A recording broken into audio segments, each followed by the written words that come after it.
Olá, seja bem-vindo. Já está no ar o programa Mais Saúde. Terça-feira, você sabe, né? A gente tem esse encontro aqui para falarmos, claro, né, de como a gente deve se cuidar muito bem, sempre trazendo aqui especialistas, pessoas ligadas à saúde, pessoas ligadas ao atendimento, né, pessoas ligadas ao acolhimento de saúde, com um especialista, com participações muito especiais e um conteúdo feito pensando em você que está em casa e nos acompanha aqui pela tela da NTV. O nosso telefone para contato é o 3821-4488, telefone que você pode ligar agora, deixar aí o seu recadinho que a gente vai tentar, na medida do possível, aqui durante o programa, repassar para o nosso convidado, ou aí, né, também deixar o seu recado. Você pode também mandar mensagem no nosso WhatsApp, 999474515, é o WhatsApp aqui da NTV, você já conhece bem, está aí na tela inclusive. Você pode participar mandando a sua mensagem, que a gente vai então também repassando aqui para os nossos convidados, seja o seu questionamento, seja a sua colocação, e a gente vai aqui, como eu disse, na medida do possível, fazendo a sua interação. Mas participe, porque essa interatividade é que deixa o nosso programa mais bacana. O programa também pode ser feito, eu digo sempre, por você que está em casa, tá certo? Hoje a gente vai falar, olha só, vamos falar do medicamento mais caro do mundo, né? Daqui a pouco a gente vai conversar com a Simone Letícia, que é a nossa entrevistada, que vai falar aqui hoje com a gente sobre isso. Ela é assessora do TJMG e hoje vai conversar conosco sobre isso. A Anvisa, inclusive, autorizou, né? A Agência de Vigilância Sanitária publicou o registro desse medicamento neste mês e a gente vai falar desse assunto daqui a pouco. É o medicamento mais caro do mundo, aquele que é utilizado na AME, né? Para os tratamentos de AME. Daqui a pouco a gente vai falar sobre esse assunto. Olha, hoje também a gente fala sobre um assunto muito importante que todos nós precisamos ficar muito atentos, que é o câncer de cólon. Pois é, né? Quando uma doença que a gente sabe que existe, mas ela afeta alguém que a gente conhece, ou alguém famoso, como é o caso do câncer de cólon, né, que matou o ator americano Chadwick Boseman, aí esse assunto ele acende muito mais. E de lá para cá, né, nós já temos aí várias semanas que ocorreu o falecimento do Chadwick, e de lá para cá esse assunto vem tomando cada vez mais as mídias, né, as plataformas. Claro que a gente não poderia deixar de abordar aqui também no nosso Mais Saúde. Vamos falar, né, dessa doença, vamos conversar, debater sobre isso, sobre o câncer em si e a incidência dessa doença em nosso meio aí, né? Sobre esse assunto eu vou conversar com o oncologista Ramon de Oliveira, que hoje vai visitar a gente aqui no nosso Mais Saúde. Vou falar também sobre o Setembro Verde de conscientização pela acessibilidade e inclusão de pessoas com deficiência. A minha entrevistada é a Maria Aparecida Santos Trindade, que é presidente da Associação dos Deficientes Visuais de Patos de Minas, que já está aqui do meu lado, inclusive, né? Já está aqui comigo. Deixa eu agradecer aqui o pessoal lá da Floricultura, que traz esses arranjos maravilhosos. O pessoal da Apollo traz arranjos maravilhosos. Deixa aqui o nosso estúdio mais bonito, né? Que bacana, né, que a gente tem esses parceiros aí que enfeitam o nosso estúdio. Um abraço pessoal lá da Apollo, Floricultura Apollo, na Major Gotti 1025, o telefone de lá tá aí na tela para você. E aí um abraço para a Lurdinha e toda a equipe. Tá aí, ó, 3822-2200. Um abraço ao pessoal lá da Floricultura. Deixa eu conversar então aqui com a gente falar sobre essa questão da inclusão, a gente falar sobre isso porque a gente está aí no Setembro Verde de conscientização pela acessibilidade de pessoas com deficiência. A Maria Aparecida, como eu disse, é presidente da Associação dos Deficientes Visuais de Patos de Minas. Muito obrigado por você ter vindo, Maria. É um prazer recebê-la aqui no Mais Saúde. Já vou direto no assunto. Como é que está a associação? Como é que tem sido esses trabalhos lá? E essa conscientização que a gente precisa trabalhar no dia a dia. Tudo bem? Boa noite, Odair, né? Boa noite, telespectadores da NTV. A nossa associação ela vem caminhando, né, trabalhando nessa conscientização da importância da inclusão e da participação das pessoas com deficiência visual ou outras na sociedade. Nós não concebemos uma sociedade moderna sem a inclusão. Né, já se foi o tempo em que o deficiente ficava fechadinho dentro de casa e não saía para nada. Né? Então, para que ele possa estar atuando na sociedade, ele precisa de acessibilidade. Ô Maria, aqui em Patos de Minas, eu já fiz matéria sobre isso, não só em Patos, como em outras cidades onde morei, onde atuei, como repórter e escrevendo sobre esse assunto. Nós não temos uma cultura eficiente ou de inclusão nos anos que a gente veio falando desse assunto. A gente tem notado que pouco tem mudado. a inclusão, por exemplo, da mobilidade. Nós temos calçadas que, para quem é deficiente, ele simplesmente não vai conseguir passar por ali, né? Eu estou falando não só de Patos, como de outras cidades também, mas Patos também, né? Como é que você, como presidente, como deficiente visual, entende isso? Porque essa inclusão de mobilidade, ela é de extrema importância, claro, né? Porque, como você disse, o deficiente não fica mais em casa, mas ele precisa desse espaço adaptado, né? Exatamente. Então, esse é um trabalho de conscientização, né, que vem sendo feito pelas entidades de pessoas com deficiência, né, seja deficientes visuais, físicos e outros. E realmente as nossas calçadas são um labirinto de obstáculos, né? Então, sair aí com a bengala pelas ruas é um grande perigo, mas a gente arrisca. Porém, o que nos favorece é a acessibilidade atitudinal. São as pessoas que estão nas ruas, que nos veem, nos identificam e nos oferecem ajuda. Então, esse lado nos beneficia. Porém, a gente sabe que existe uma legislação que obriga, né, ao município, ao Estado, a tornar a cidade acessível. Então, cabe aí ao Conselho das Pessoas com Deficiência, às entidades, cobrarem, né, do poder público esta acessibilidade nas construções novas e reparar as antigas. Maria, aí nós estamos num período, novamente, né, num período pré-eleição.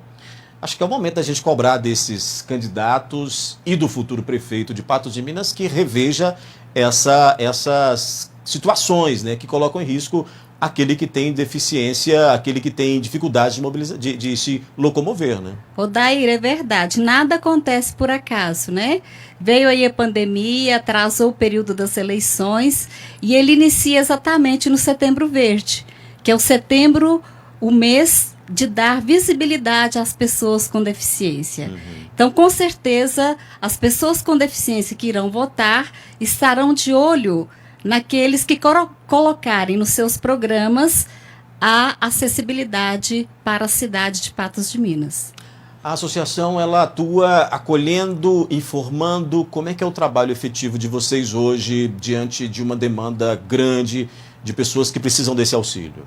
Olha, nós trabalhamos no fortalecimento de vínculos, orientando as pessoas na busca de seus direitos, né? Seja passe livre, seja passe livre intermunicipal, interestadual, seja direito àquela carteira do estacionamento, né? Seja direito aos benefícios salariais que o governo paga àquelas pessoas que ainda não estão reabilitadas para o mercado de trabalho. Então, nós trabalhamos nesse sentido, né, de orientar e também de contribuir com aquelas famílias em situação de vulnerabilidade que passam por grandes dificuldades, encaminhando aí para os CRAS para que elas busquem a ajuda necessária. Nesse trabalho, nesse movimento que é feito, o que a gente pode notar? O que vocês percebem? A comunidade, ela participa, ela ajuda, ela colabora. Como que é essa participação efetiva da comunidade nas atividades que vocês promovem lá? Olha, nós contamos assim com uma ajuda imensa da comunidade, né? Não tem como a gente trabalhar sem o financeiro. Então, toda vez que a gente faz uma promoção de rifas, fizemos há pouco tempo agora, mesmo em período de pandemia, um arraial solidário, né? Juntamos 3 entidades para promover esse arraial e a comunidade esteve junto com a gente, caminhando e colaborando. Então, o tempo todo, a gente solicita, a comunidade patense se coloca à disposição para nos ajudar. E este Setembro Verde, ele é um mês de trabalhar isso, né? De cada vez mais conscientizar as pessoas sobre todas essas questões que envolvem justamente aqueles que precisam ser inclusos, ser incluídos, né? De maneira digna no dia a dia, não é isso? Exatamente. Ele foi escolhido porque dia 21 de setembro é o dia da luta da pessoa com deficiência, da luta da inclusão dessas pessoas no mercado de trabalho.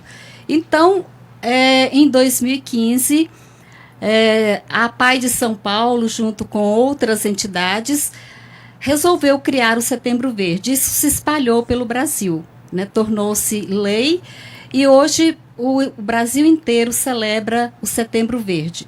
Para quê? Para tornar as pessoas com deficiência visíveis, para que elas não passem invisíveis aos olhos dos demais.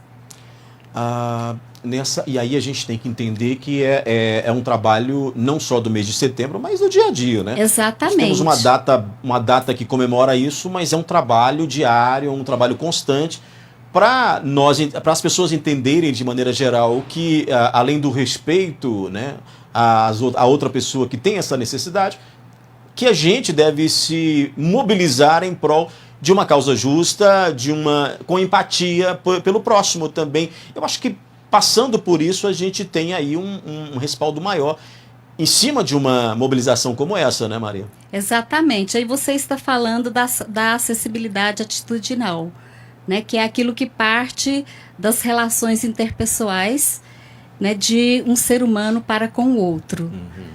Né? E depois nós temos a acessibilidade arquitetônica, que seria a mudança, as adaptações nos ambientes físicos.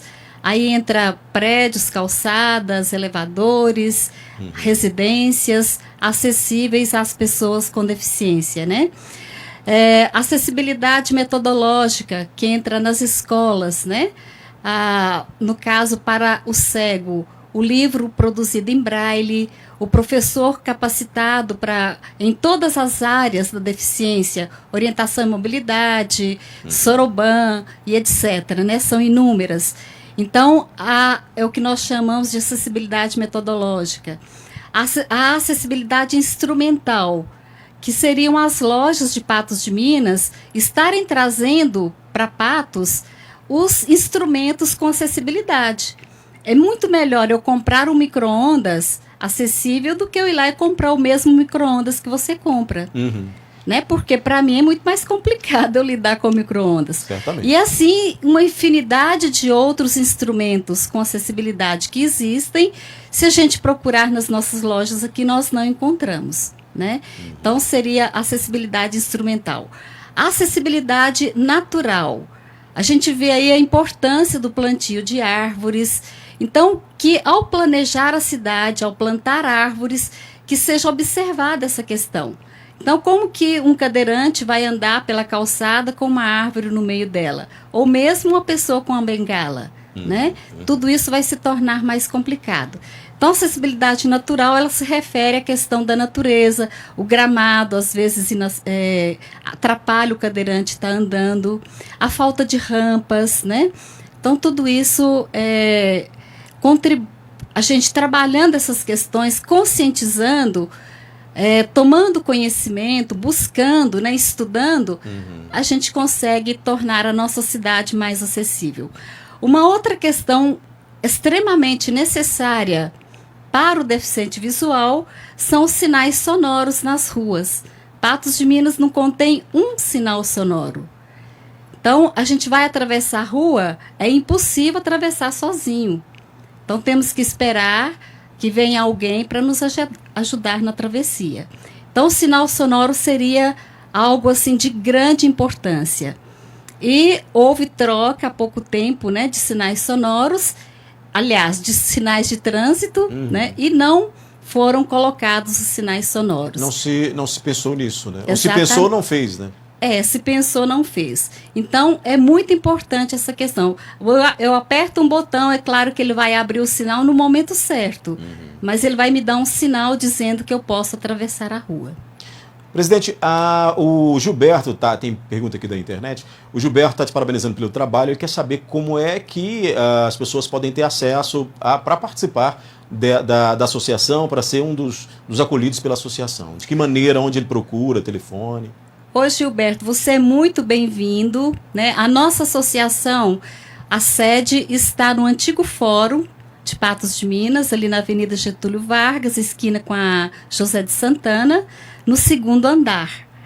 Então, é só nos procurar lá, fazer a sua inscrição e começar a participar, que estamos lá para recebê-los. Lembrando que estamos em tempo de pandemia, então as nossas atividades, os atendimentos são individualizados. Eu passei um cartão para você. Isso, está aqui comigo o cartão. Isso. O telefone fixo eu sei. Agora os demais eu vou pedir para você falar para a gente. Então, Gilberto, você pode estar ligando no 3061-6255.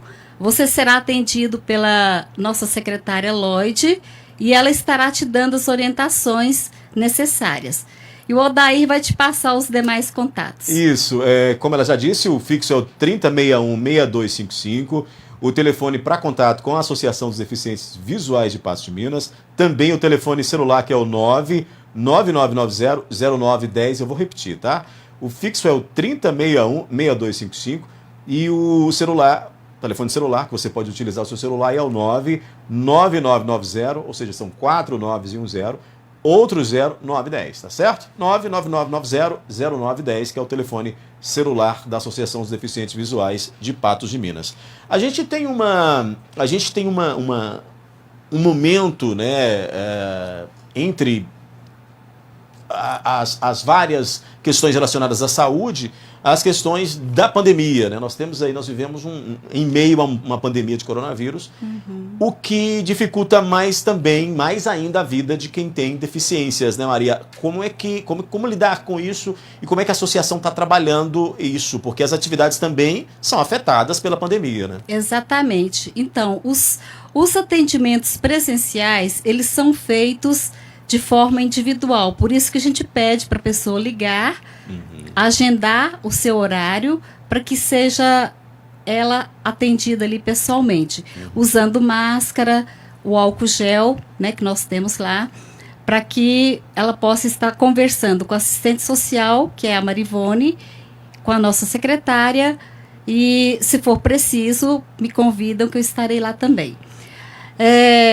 As nossas reuniões, elas estão sendo feitas de forma online, pela plataforma Google Meet. Hoje nós acabamos de encerrar uma assembleia ordinária de prestação de contas pela plataforma Google Meet. Porque não dá, né? Nós somos pessoas em situação de vulnerabilidade, porque eu vou andar, eu tenho que tocar em tudo. Né? Eu uso meu tato, meu próprio corpo para minha locomoção. Então, é impossível a pessoa cega sair na rua sem tocar nas superfícies. Então, a possibilidade de se contaminar é maior, né? Maior. Então, por isso, as nossas atividades hoje são online e não dá para ser presenciais. Esses trabalhos de grupo foram suspensos. Né? Nós temos trabalhos de grupo com psicólogos na plataforma Google Meet. Olha, eu conversei aqui com a Maria Aparecida Santos Trindade, que é presidente da Associação dos Deficientes Visuais em Patos de Minas, vindo aqui falar com a gente sobre esse mês aí de conscientização, né? Nós temos aí o Setembro Verde, mês de conscientização e inclusão das pessoas com deficiência. Um assunto que a gente tem que debater no dia a dia cada vez mais, mas que nessa época do ano a gente traz à tona aqui, porque essas datas são marcadas justamente para lembrar mais ainda efetivamente esse tipo de ação de inclusão. Maria Aparecida, obrigado por você ter vindo ao programa. Volte sempre para a gente falar cada vez mais sobre isso. E parabéns pelos trabalhos à frente da associação. Obrigada, Odair. Né? Agradeço essa abertura que a NTV nos oferece. E pode contar conosco que estaremos batendo a porta aqui novamente para falarmos e conversarmos mais sobre esses assuntos. Muito bem. Olha, eu vou fazer um intervalo rapidamente. Já já a gente volta, né? Fique ligado. Mais saúde. Dá um tempinho, mas volta já. Estamos de volta com o nosso Mais Saúde. A gente fala agora sobre o medicamento mais caro do mundo. Você sabia? Tem um medicamento mais caro do mundo. Mais de 11 milhões de reais, né? O valor dele. E é usado no tratamento da AME. A Anvisa, inclusive, autorizou, né, a comercialização, né, o registro desse medicamento. Quem fala comigo via Skype é a Simone Letícia, que é assessora do TJMG e que está comigo ao vivo aqui no Mais Saúde. Oi, Simone, boa noite para você, tudo bem? Boa noite a todos vocês da NTV. Prazer estar aqui na NTV mais uma vez. Boa noite para todos os ouvintes também, os telespectadores. Simone, esse medicamento com um nome muito estranho e com um valor absurdo de milhões de reais, que agora a Anvisa autorizou aí o registro.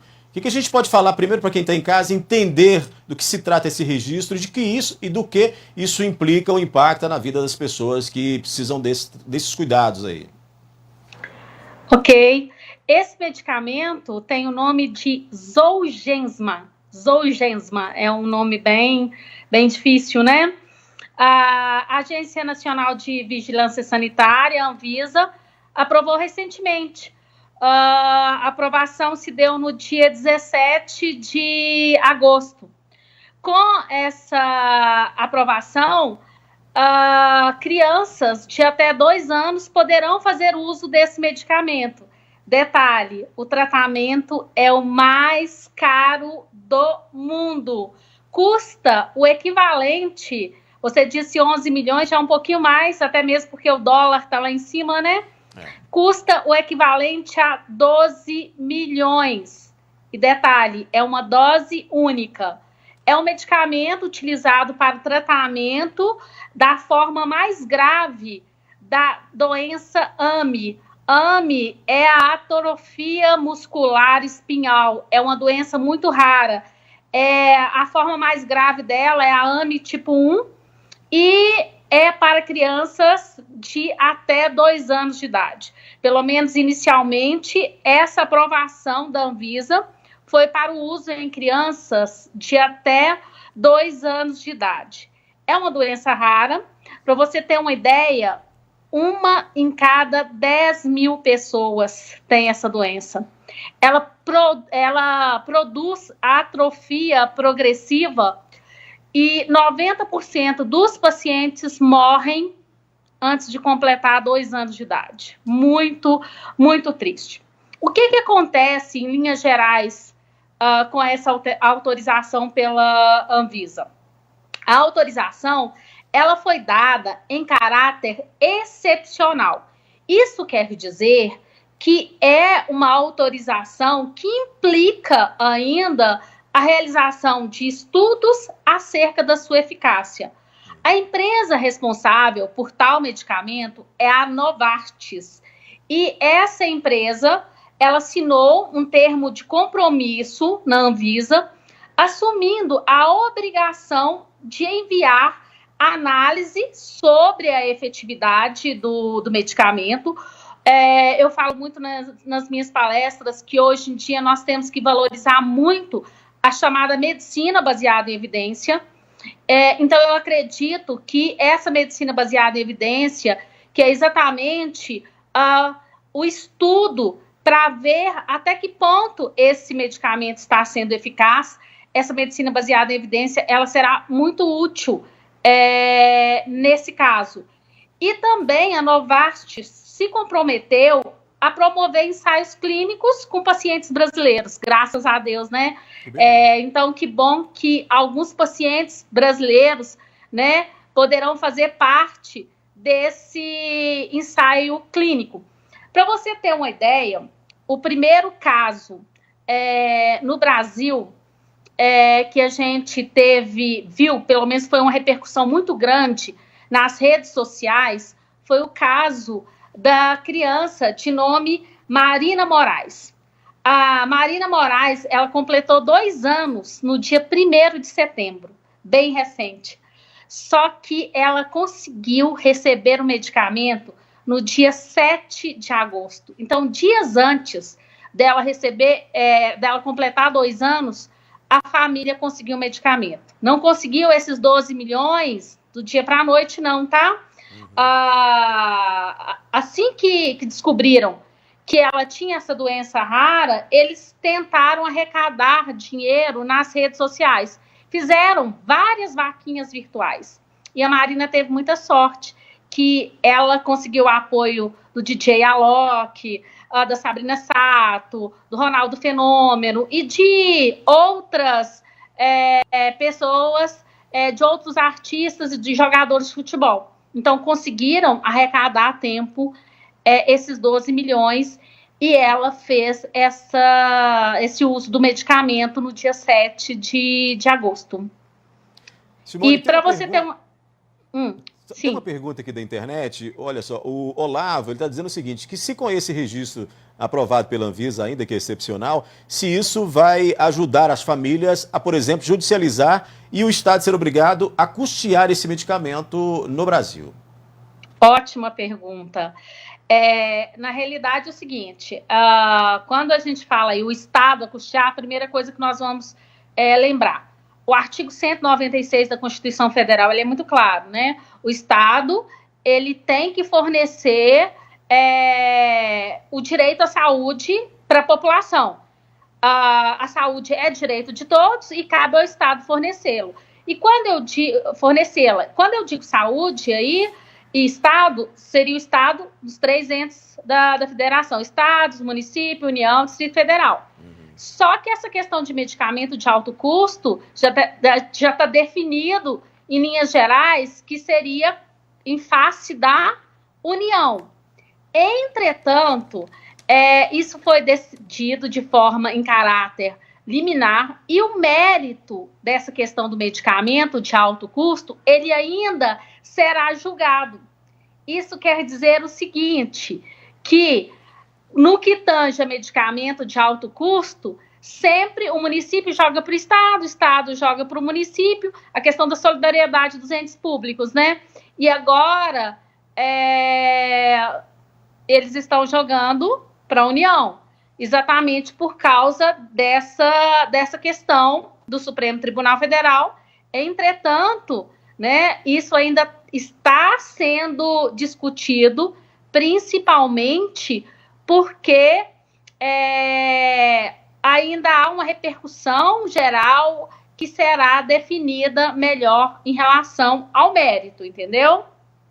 Agora, inegavelmente, Simone, isso é um ganho e é um avanço muito grande, esse registro aí da Anvisa diante de uma doença rara, mas que ela degenera, e aí a gente acompanha nas redes sociais e vê matérias jornalísticas de pessoas que sofrem com este problema e que penam, né, no dia a dia diante de uma situação tão grave como essa, e dificuldade para acesso a esse medicamento. É certamente um grande avanço e um ganho muito grande para todos esses pacientes, né? Sim, com certeza. A questão o fato do medicamento ter sido aprovado pela Anvisa já é um êxito gigantesco. Porque muitos medicamentos chegam no judiciário, eu posso falar como assessora do Tribunal de Justiça e como membro do Comitê de Gestores em Saúde do Estado de Minas Gerais, que as demandas de direito à saúde, elas estão crescendo cada vez mais. Ou seja, a judicialização da saúde, ela vem crescendo muito por causa da omissão dos entes públicos. Para você ter uma ideia, antes dessa aprovação, nós tínhamos o medicamento Spinraza, que é também para doença rara, e o medicamento Biogen. O custo de ambos era em torno de 1.300.000, né? E já era considerado medicamento de altíssimo custo. O Spinraza, ele foi registrado na Anvisa em 2017 e ele está disponível no SUS desde o ano passado. Então, as pessoas que precisam fazer uso desse medicamento, elas têm ingressado no judiciário e o judiciário tem concedido, principalmente pelo fato do medicamento já estar disponível no SUS. Entretanto, o Zolgensma, né, embora ele tenha sido aprovado recentemente pela Anvisa, ele ainda não está disponível no SUS. E cabe ressaltar o seguinte, de acordo com a Anvisa, estudos mostram que o uso do fármaco só tinha sido aprovado nos Estados Unidos. Até então, esse medicamento só tinha sido aprovado nos Estados Unidos, o único país que já está fazendo uso desse medicamento. E realmente, segundo os estudos que foram feitos nos Estados Unidos, esse medicamento ele dá uma sobrevida para a criança. Entretanto, ainda falta estudo para comprovar a eficácia desse medicamento. Nós já estamos vendo outros casos, desde essa aprovação da Anvisa. Eu estive observando outro dia nas redes sociais o caso do menino Arthur. Ele está em São Paulo, né? Geralmente o Albert Einstein tem incentivado muito esse tipo de tratamento. E ele está em São Paulo e ele tem 1 ano e 8 meses. Detalhe, a família tem 4 meses para arrecadar 12 milhões para o uso do medicamento. É uma questão muito séria, é uma questão muito grave, mas é um passo muito grande o fato da Anvisa já ter autorizado o uso do medicamento. Ressalto, o medicamento até então mais caro do mundo, porque é uma dose única, tá? Dose única, 12 milhões de reais. Olha, falando aqui com a Simone Letícia, assessora do TJMG, que hoje participa aqui do Mais Saúde. Simone, eu sei que você tem um compromisso, você nos atendeu aí tão prontamente, eu sei que você tem um seminário aí para participar. Muito obrigado pela sua participação, viu? Portas abertas aqui, informação maravilhosa, informação muito interessante, conteúdo muito bacana, você participando aqui conosco. Eu que agradeço, precisando, estamos sempre às ordens. Eu acho que principalmente agora, nesse período de pandemia, a saúde, ela é a prioridade do momento. Na realidade, a saúde sempre foi a prioridade, né? O bem mais importante do ser humano e que tem que se sobrepor a qualquer questão orçamentária. Eu agradeço mais uma vez e agora eu já estou para providenciar a participação no congresso, que também é daí de Patos de Minas, né? Da Faculdade de Patos de Minas, da FPM, né? Eu saí de Patos, mas continuo com o pezinho em Patos. Tá bom. Um abraço, Simone, então. Um abraço, olha, até mais. A gente continua, tchau, então com o Mais Saúde aqui, participação mais que especial aí da Simone, assessora do TJMG, trazendo essas informações aí pra gente. Vou fazer um intervalo rapidamente, porque vou conversar no próximo bloco com o Ramon de Oliveira, que é oncologista, e o assunto nosso é câncer de cólon. Fique atento que a gente volta já já com o especialista.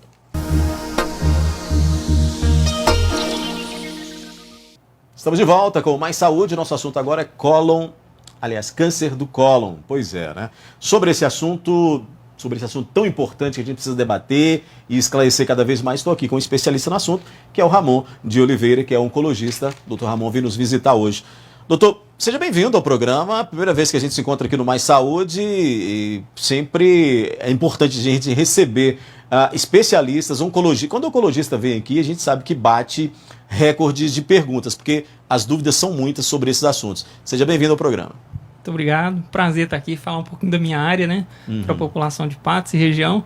E realmente é uma doença muito comum, né? Câncer, de uma forma geral, é uma doença muito comum, né? Todo mundo conhece alguém, ou na família, ou um conhecido que está lutando ou já lutou contra a doença, então realmente deve despertar muita curiosidade. Infelizmente, muito comum, né? Infelizmente, né?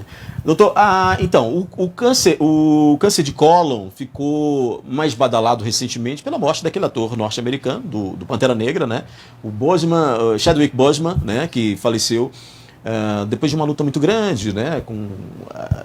Ainda que fazendo filmes, ainda que em atuação, mas já estava com esse problema.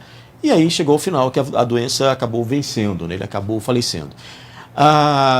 Por um lado, é ruim, evidentemente, a morte, em qualquer circunstância que seja, mas tem um lado bom da conscientização, porque isso desperta também para o interesse das pessoas de estudarem aquilo, de lerem sobre aquilo, porque, afinal de contas, como o senhor disse, o câncer ele tem uma incidência muito grande, e essa curiosidade ela é saudável no sentido de se informar, né?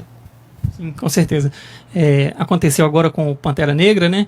Há 7, 8 anos atrás tinha acontecido com a Angelina Jolie, dela ter feito uma dupla mastectomia para proteger de um câncer de mama, e o assunto ficou muito em evidência, né? E agora, mesma coisa, um ator famoso, hollywoodiano, que teve um câncer de cólon, e agora a gente está falando bastante de câncer de cólon. E muito comum nos Estados Unidos e muito comum aqui também, né? Segunda causa de câncer, tanto no sexo masculino quanto no feminino.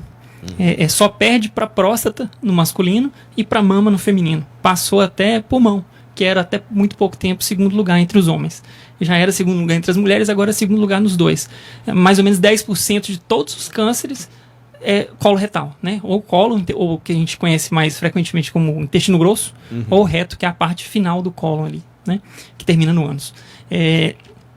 E no caso do câncer de cólon, é muito importante que se fale a respeito, porque é uma doença totalmente prevenível, assim, com mudança de estilo de vida, totalmente não, mas você consegue diminuir muito a incidência, e também passível de rastreamento e de tratamentos eficazes. Então, assim, vale muito a pena colocar essa doença em evidência, porque há muito o que se fazer por conta desses avanços que a medicina tem tido na área. Já falou aí dessa questão de mudar hábitos de vida, né, para prevenir. Suscitou também o câncer aí de pulmão. O câncer de pulmão regrediu, ou é porque o outro câncer está em maior incidência? Será que isso também, esse menor número de câncer de pulmão não seria por hábitos saudáveis, por exemplo, com as pessoas não fumando tanto como antes? Ou isso estatisticamente não impacta dessa maneira e aí vai depender da incidência maior do câncer de cólon? O câncer de pulmão diminuiu nos homens e aumentou entre as mulheres ao longo das décadas. As mulheres passaram a fumar mais. Mas o Brasil é um país que é referência nas campanhas de combate ao tabagismo. Então, assim, é marcante que as gerações mais recentes fumam bem menos que a geração dos nossos pais, dos nossos avós. Então o Brasil teve muito sucesso no controle, né, no combate ao tabagismo, que é o principal fator de risco para câncer de pulmão. E, ao contrário, o câncer de cólon é um câncer que está muito relacionado, primeiro, a envelhecimento populacional. Então, assim, quanto maior a expectativa de vida de uma população, mais frequente ele se torna, e é justamente o que está acontecendo com a população brasileira, né? A gente está mudando o formato da nossa pirâmide, né, populacional. A população brasileira está envelhecendo.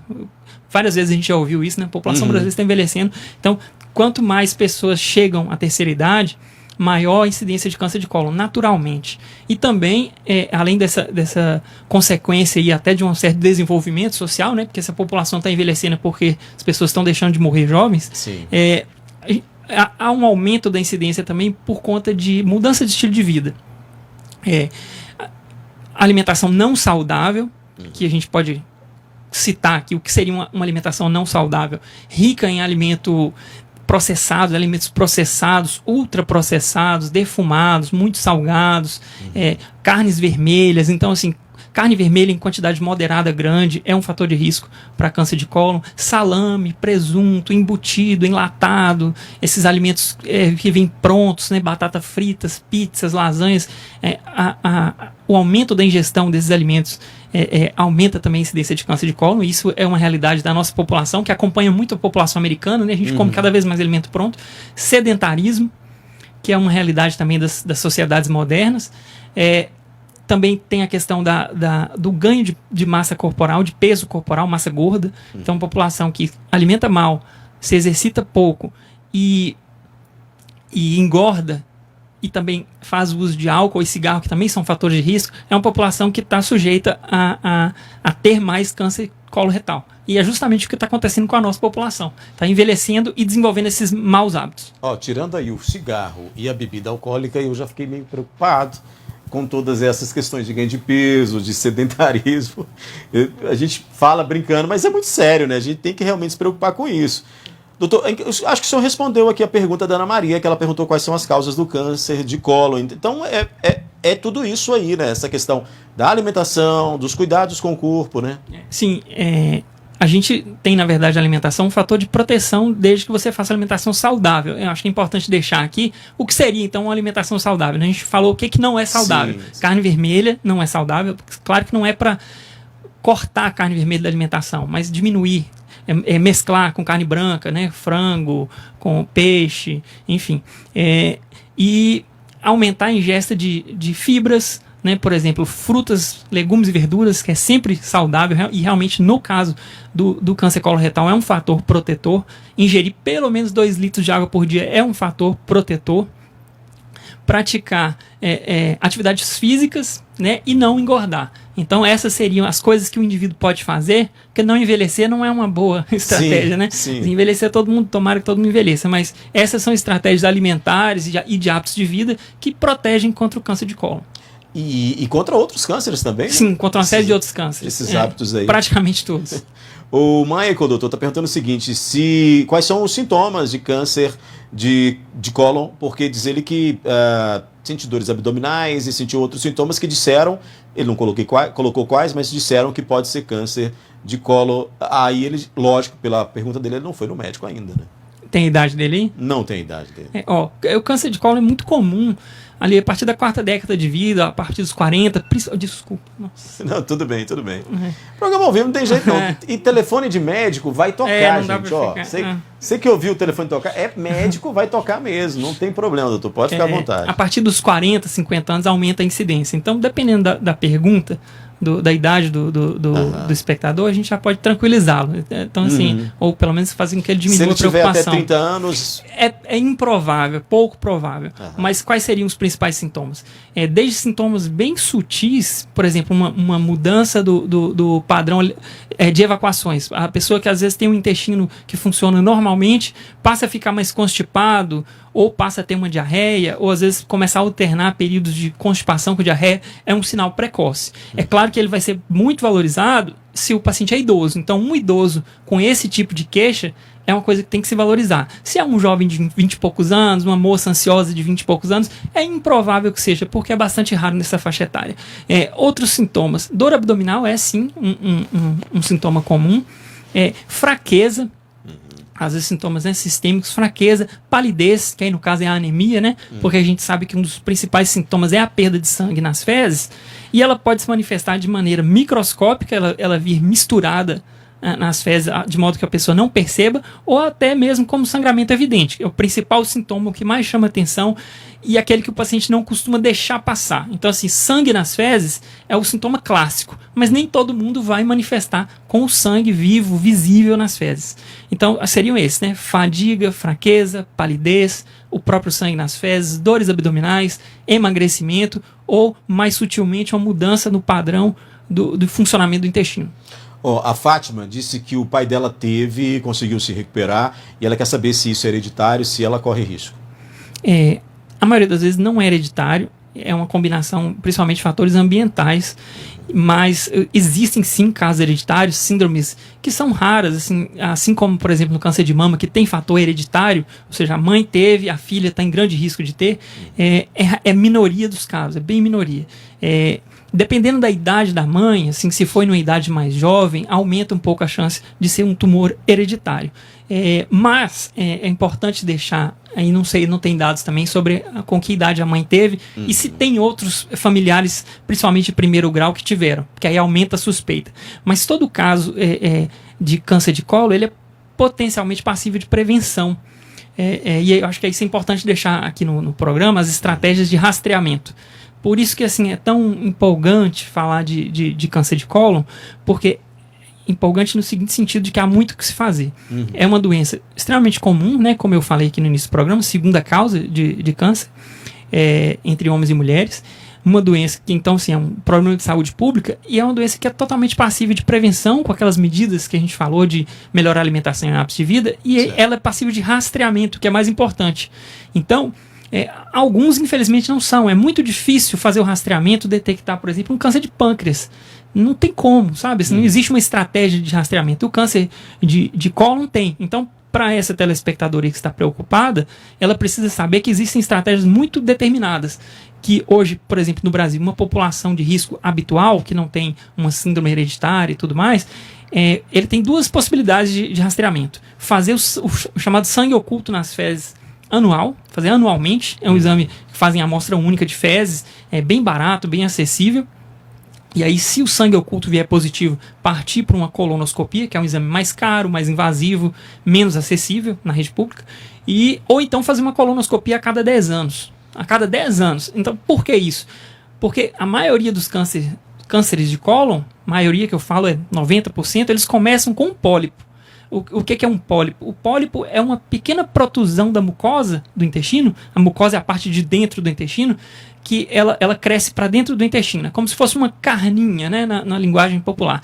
Esse pólipo, ele normalmente começa benigno e ele demora muito para se tornar um pólipo maligno e dali virar um câncer invasor. Quanto tempo, mais ou menos? É claro que é uma média, né? Tem casos que são mais acelerados, em torno de 10 anos entre o surgimento do pólipo e a transformação num tumor maligno. Então, se você faz a colonoscopia e faz a ressecção no próprio exame, você vai lá e tira ele, você está prevenindo a ocorrência de um câncer. Então, para essa paciente, dependendo da idade, ela já pode fazer uma colonoscopia. Se ela tiver uma idade, assim, pelo menos se for 10 anos mais jovem que a mãe dela teve, por exemplo, se a mãe teve aos 60 anos, aos 50 anos ela já começar a fazer uma dessas duas estratégias, ela já está prevenindo a ocorrência do câncer. Até porque a prevenção é sempre... É sempre melhor, porque assim, ainda que você não consiga diagnosticar numa fase que ainda não seja câncer, seja só um pólipo, que é o ideal, né? Nem câncer, não é uma lesão pré-maligna, o paciente que faz ou a colonoscopia ou o sangue oculto nas fezes de rotina, ele consegue ter diagnóstico em fase muito mais precoce. E câncer de uma forma geral, né? Regra geral. Quanto mais precoce o diagnóstico, maiores são as chances de cura. Então, um câncer em estágio 1, ele tem uma chance de cura superior a 90% em 5 anos. Então, assim, é muito bom, entendeu? Só para falar aqui do Pantera Negra, o caso dele foi diagnosticado em estágio 3, em 2016. Aí ele 3 é avançado? Olha, vai de 1 a 4. Então, assim, na maioria dos casos 1 e 2, não há sequer indicação de fazer complementação com quimioterapia. Grande maioria dos casos de estágio 1 e 2, que são os mais precoces, cirurgia resolve o problema. 3 já precisa fazer a quimioterapia para adicionar aí chance de cura. E o 4 é o estágio que a gente chama de doença metastática já, ou seja, a doença não está mais só no órgão de origem ali, não está mais só no cólon. Já tem uma lesão, já tem o que a gente chama de metástase, né? Já tem uma lesão, por exemplo, em outros órgãos, fígado, pulmão, etc. Doutor, tem mais pergunta aqui, inclusive relacionado aí a tratamento. Olha só, a Simone, ela disse que está um tanto quanto preocupada porque tem um familiar, não quis dizer quem é esse familiar, que foi diagnosticado, e ela quer saber se o tratamento envolve sempre a cirurgia ou se existem outras medidas para poder tratar o câncer de cólon. Se o diagnóstico for feito numa fase muito, muito precoce, às vezes dá para fazer ressecções até por colonoscopia mesmo. Por exemplo, uma retirada de um pólipo, e que não vai ser necessariamente um procedimento cirúrgico, um procedimento endoscópico. Mas, de forma geral, quando a gente está falando já do câncer estabelecido, né, pelo menos estágio 1 para frente, a cirurgia é a base do tratamento. Mas, assim, a cirurgia evoluiu muito nos últimos anos. Hoje em dia, a gente tem opções de cirurgia aberta, né, que é aquela tradicional com bisturi. Tem a cirurgia laparoscópica, já existe cirurgia robótica. Então, assim, as técnicas cirúrgicas melhoraram muito no sentido de, inclusive, também as técnicas anestésicas. O procedimento cirúrgico, ele é seguro e muito eficaz, muito mais eficaz do que décadas atrás. E, sim, a base do tratamento é o tratamento cirúrgico, é cirúrgica. E os tratamentos que vêm, radioterapia, né, por caso de reto, quimioterapia, eles são complementares. Eles adicionam chance de cura, eles aumentam um pouquinho mais a chance de cura, mas a base do tratamento ainda é cirúrgico. Diferente de outros cânceres, o de cólon ele tem um percentual maior ou menor de cura? Como é que a gente pode classificar? Ou isso aí depende muito de caso a caso?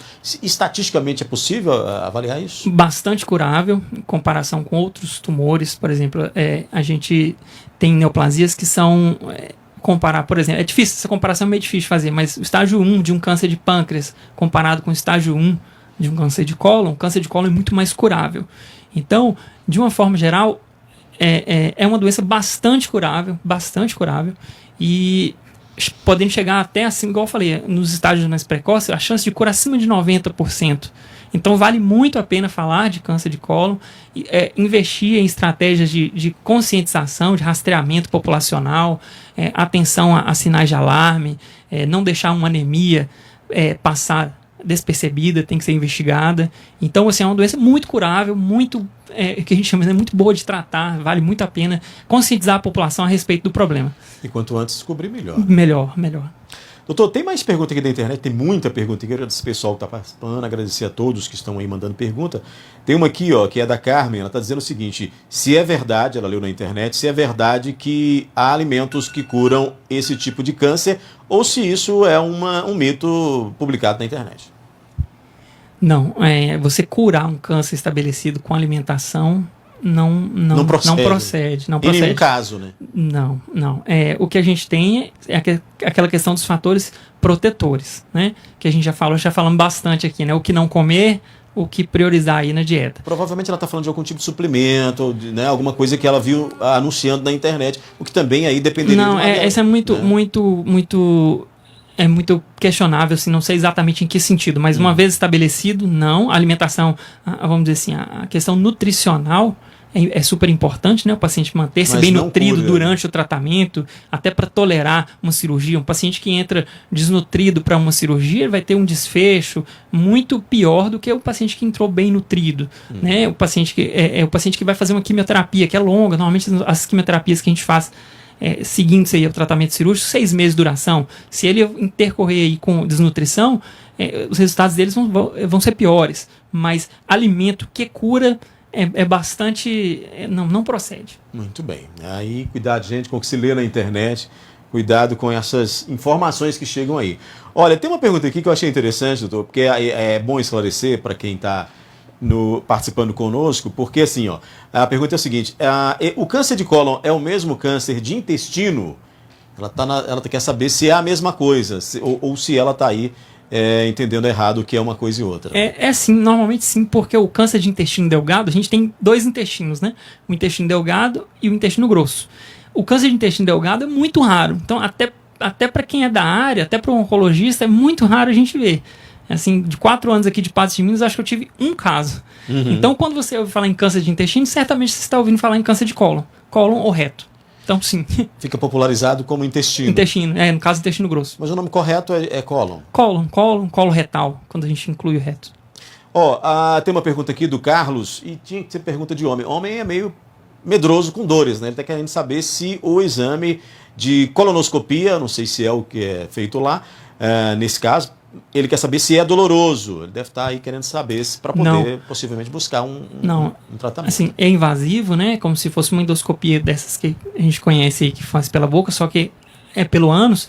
O que é mais incômodo é o preparo, porque o intestino tem que estar muito limpo. Então é feito um preparo dias antes, que a pessoa esvazia completamente o conteúdo do intestino, e isso é obtido através de uma diarreia induzida por medicamentos. Então o paciente tem muitas evacuações, é bastante inconveniente o exame nesse sentido, mas é muito seguro, inclusive é feito sob sedação, o paciente não fica consciente, é feita uma sedação, acompanhado pelo médico coloproctologista, quem executa o exame, e um anestesista que garante a parte da sedação, e bastante seguro. O índice de complicações de uma colonoscopia, os índices são muito baixos. Então, o homem continua sendo o que mais reclama, doutor, assim, nesse sentido de... As mulheres, assim, de uma forma geral, as mulheres procuram mais serviço de saúde, mulheres sempre procuram mais se prevenir, né? Assim, se mama, se fosse homem que tivesse câncer de mama e colo de útero, acho que as estatísticas seriam piores, porque as mulheres se cuidam mais.